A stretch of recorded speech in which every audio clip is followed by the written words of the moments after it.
Dinipensahan ng Metropolitan Manila Development Authority ang pagtanggap ng donasyon mula kay former Ilocos Sur Governor Chavit Singson.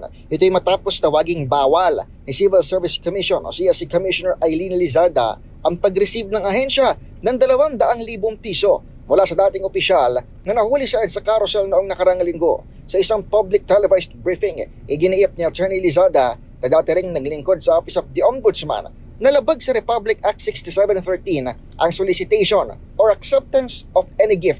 Pero bilang tugon, binigyang diin ng MMDA na niresibuhan bilang donasyon ng cash at hindi ito isang reward gaya ng unang intensyon ni Singson nang tikita ng kanyang driver ng MMDA Strike Force. Ayon sa MMDA, mapupunta sa General Fund ng ahensya ang dinobleng donasyon na una nang ipinamalita ni Singson na 100,000 pesos. Personal na ibinigay ng dating opisyal ang pera kay MMDA Chairman Attorney Don Artes sa flag raising ceremony kahapon ng umaga kasabay ng kanyang paghingi ng tawad.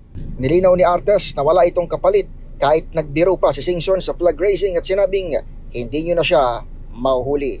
Para sa MDC TV Network News, ito si Edniel Parrosa. Sama-sama tayo Pilipino.